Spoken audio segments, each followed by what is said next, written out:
that has nothing to do with his footwork or it's more mental. And people get older, they get experience, and people's mental states change all the time. So it is attainable. So I don't like people using my harsh criticism of quarterback to try to jump on it and say, see, he thinks they're trying. No, he's a very good quarterback. That's why he got paid. But when we're going to split hairs and talk about the other things, the elites, yes, that's when I'm going to start harping on those things. But boy, don't get it wrong, JB, that he is not, a very good quarterback and capable. We've seen lesser quarterbacks, Trent Dilfer, Brad Johnson, right? I actually used Trent Dilfer's name this week. Yeah, come on, let's not try to say he's that guy. All right, so there is a gray area here for quarterbacks to live in, and they can all move in and out of that gray area to the red or to the black. Everything is fluid in football, man. Nothing's set in stone. That's kind of the way football is. You guys do a better job with talking about it than the Cowboys fans that I've had to deal with this past week, because they're just flat out think he's trash, and it's like he's not trash. The guy's not trash, and I get it. He hasn't done that yet. He hasn't been the guy who said, "Don't worry, defense. I know you suck tonight. I'm going to bail your ass out." He hasn't been that guy. But it's attainable. All right, we got to get Julius in here. I know he's about ready to fall asleep. We've ignored him and he's muted too quiet. I know this is not usual from Julius. He's usually the active one. What was the question? He fell asleep. Yes, he did. Let's talk QBs, it says. Make a case for why your QB is better than people view him or not deserving of the ridicule that he receives from analysts and the media. Okay, I'm going to talk about Stafford and not Blau. Sorry, Stager. No, it's fine. We want you to talk about the more established franchise quarterback. Trust me, I don't want to hear about freaking David Blau for 10 minutes. Sorry. No, we don't. Purdue standout. Blau free zone. Matthew Stafford. Like I said earlier in the show, Matthew Stafford is one of the only lights in a very dark Lions tunnel right now, right? So he was playing at an MVP level before he got injured, or while he was injured, evidently, Matt Patricia. Wasn't he injured last year, too? At the end of it, didn't they say he had broken bones in his back still? Yeah, and he was playing, and we were way out the playoff race, right? It's some questionable decisions, like Tyler. Like I'm not sure what's going on, but anytime you ask me to start explaining anything about what the Lions do, I get confused and I start stuttering. So I'm just gonna keep talking about Stafford. He was very, very much one of the most criticized players in the league before the season began, rightfully so. Stager, you were one of the main ones over the years. Who said he had never amount to anything. He just doesn't have the factor that he needs to succeed. He can't beat the good teams. And I think this season he proved everybody wrong. And I want to make a public statement of gratitude to Mr. Darren Bevel for resurrecting this animal out of Stafford. My only hopes going forward is that the Lions keep him off the field so we can continue to lose and get a great draft pick to help him next year win, maybe. But with Stafford in the fold, you don't have to totally burn everything down to come up with something next season. So you just got to keep him healthy, and Darren Bevel has done an excellent job. He deserves all the praise in the world. He deserves to come back, unlike the guy who hired him and brought him in. Matter of fact, there's been talk about firing Patricia and promoting Bevel. I'm warming up to the idea, especially as the weeks go by and Jeff Driscoll and David Blau and Bo Scarborough still producing for this offense. Like Darren Bevel has still got some pretty good game plans going with scraps on offense. So, like, there's no question he's done an excellent job. But Stafford, so he did an excellent job as well. I don't want to see him on the field again. And I think when the next season starts, there'll be a lot less criticism going on towards him going forward in the future. So I'm very pleased with Stafford. I just hope he doesn't take the field. Julius, don't worry. Blau's going to throw for like 320 yards and 3 TDs against the Vikes, so you'll be all set. And we'll have a guaranteed backup to Stafford next season. Something we didn't have when this season began. Is David Blau worth Chase Young? What'd you say about Chase Young? I said, is David Blau a win worth Chase Young? No, definitely not. Just want to make sure. I would love Chase Young in a Lions uniform next season. That would nothing make me happier. Him and Flowers would be a nasty combo. Oh, Flowers has come on as late too. As long as they're not putting hands to the face on defense, they'll be great. First one was legit. Second one was false. Don't you start with me, JB. That was the moment. Fire starter. That was the moment the barn caught flame. That was the moment the barn caught flame. The bonfire just got lit by JB. Aaron Rodgers came in a white hood in the night.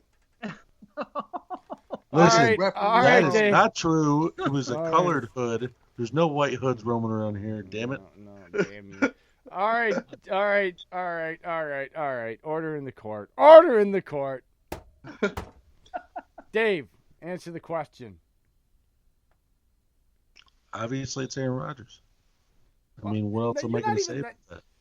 It's make a case for why he's better, not like I don't even think you know what the question is anymore. By the way, yes, it's to make a case for your QB. Yes, I know. I read the question. G. Thanks. No, I am. So, Aaron Rodgers, I feel like, is at the benefit if he can just play his own style this year, and that's when he's the most dangerous with Aaron Jones, Jamal Williams, kind of being there, whichever one's hot that night, whichever one's not. I mean, he has that flexibility now. I mean, you saw it against the Giants. How many times did he roll out and play action? I don't think we've seen Rodgers do play action in a game that much in a while. So you give Rodgers play action ability with guys with Adams obviously is proven, but Lazard now stepping up. If you give him a number 2 receiver that can get down the field like that, I just feel Rodgers has been, like I said, he's been able to be himself. And when he's himself, instead of forcing the entire offense on him, it's when he's the most dangerous.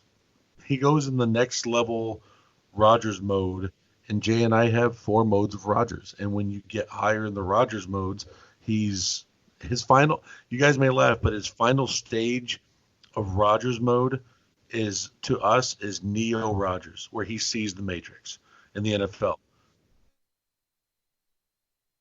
Oh, yeah. And I know which one. But either way, it's just the whole fact of, like I said, he can be himself. And now, if you look at McCarthy's system last year and the year before, Thompson and McCarthy put that system on him so much, and literally he put it on his shoulders, it literally broke. So I can't sit there and say Rodgers was himself. Like, yeah, he put up good numbers in 17 before he ended up getting hurt, but how much longer was it going to last before, if that injury didn't happen, is what I was thinking. Because, I know 16 they went to an NFC championship, but still, I feel like that was a very weak NFC class of opponents that year, i.e. the Falcons can't even hold on to a 23 lead. But nonetheless, Rodgers is himself, most dangerous. I feel like he's able to command final drives and able to audible out of runs and go into passing plays. I would want no other QB in a final drive situation closing out a game, because he's good at those quick out routes. He's good at the slants, and it kills enemies sitting on the sidelines not being able to get their offense back on. I always said you never want to score a touchdown, take a 4-point lead against Rodgers with more than 30 seconds to play. That's what my dad says. He says 6 points because he doesn't. He says he would want a full touchdown spread because if it's 6 points, you still kick the extra point. Yeah, he scares the hell out of me. Well, you know what? I am going to jump in here and I'm going to take Austin's spot here so that there's some representation because I feel like I can make a case for Mitch Trubisky because I watch enough film on everybody and I'm hard on quarterbacks. And I will say this. If I'm going to answer this question for the Bears guys here and represent them properly, I have to honestly be honest about how a Bears person would analyze this. And it starts with a point, and I'm going to give Austin credit for this. He said it many times about Mitch. There are guys in their first or second year that because of college and their starts they have as a pro, have more starts than Mitch Trubisky still does as a third-year quarterback in the league. And I have a hard time, and this is something I've said about Matthew Stafford for years, and now it applies to Mitchell Trubisky. If I'm going to take a kid that is so raw and he's got all the talent. Like, I think it's funny people don't think he can throw the ball deep. His deep ball his deep ball accuracy can be better, but he has the arm talent to get it there. Accuracy comes from mechanics, okay, JB? And his mechanics are something to be desired. But attitude reflects leadership, okay? And so play of a quarterback reflects the coaching he's receiving from his head coach, who they hired, who's supposed to be a offensive and quarterback guru, who has put together an offensive quarterback staff that's supposed to be really good, and yet we're still seeing a problem in Mitch's mechanics. He doesn't have a consistent delivery point. Yes, we can blame the quarterback because he's the one doing it. But if I'm going to be true and answer this as best as I can for a Bears person, you have to blame it more on the guy that got hired that said he could fix him. The guy that said he could bring in a staff to fix him. He's had 2 years, and there is an argument to be made that Mitch has regressed in all of those things that come down to coaching. And so I have a hard time sitting around, as much as we joke around and as hard as I am quarterbacks, yes, he's going to be one of the guys I talk about because his mechanics are bad. But how much of that percentage of blame can I actually put on Mitch Trubisky when he's such a young, raw, talented of a quarterback and is supposedly supposed to have a quarterback staff and a head coaching staff that's supposed to have taken care of all this? It makes it hard for me to blame the kid to a large degree. And so to me, I don't think he's that deserved. Like, he hasn't gotten paid. That's the other thing we have to consider here. Unlike a lot of other quarterbacks, he's cheap. He's cheap yet. So he hasn't. He hasn't earned or have that responsibility the franchise put on his shoulders yet, and so he doesn't really necessarily deserve the scrutiny that a Kirk Cousins and Aaron Rodgers and a Matthew Stafford get or should get because of who they are. He's not that established guy. Right. It's the defense. It's supposed to be the coaching staff right now. And to me, the defense is failing because his offensive side of the ball is failing and putting that defense out there for 25 to 35 minutes a game.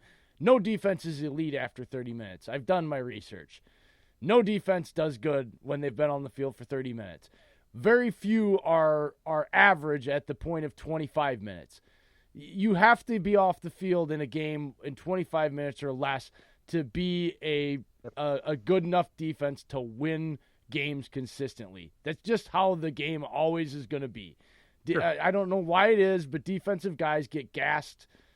I don't know what it is, but yes. That's my case for Mitch Trubisky. I just think it's more on the coaching staff, and the kid's just young, and I think he doesn't deserve it. He's not paid that way either. But you know who else is on the cheap? Patrick Mahomes, who they could have had instead of a project. Deshaun Watson, yeah. So, but again, that's not Mitch's fault because he didn't pick himself. You have to put this on the front office in Chicago. Chicago. It's Ryan Pace, 100%. Ryan Pace moved up for a guy that he probably could have waited on, taken second, third round even. Late third. I don't think he was on anybody's radar.